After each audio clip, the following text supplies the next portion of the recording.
Welcome to the Tech Egg. Don't get scrambled. Enjoy the video. In this video, I will explain how to change an Acura MDX fog light. First, gather your essential tools: a flathead screwdriver, a Phillips head screwdriver, and a 10mm socket wrench. You'll also need a new H11 fog light bulb, which is standard for many MDX models.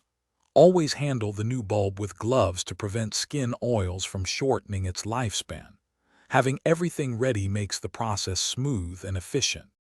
To access the fog light, begin by turning your steering wheel completely towards the side you're working on. This provides better access to the fender liner.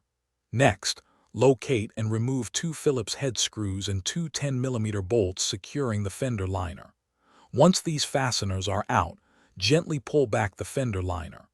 This will reveal the fog light housing, giving you the space needed to proceed. Now, with the housing exposed, you can remove the old bulb.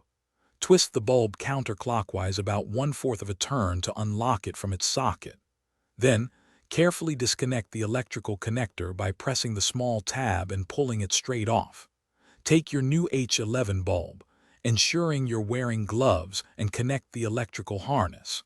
Insert the new bulb into the housing, twisting it clockwise until it clicks firmly into place.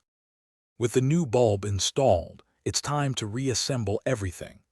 Carefully push the fender liner back into its original position. Reinsert and tighten the two Phillips head screws and the two 10mm bolts to secure the liner firmly.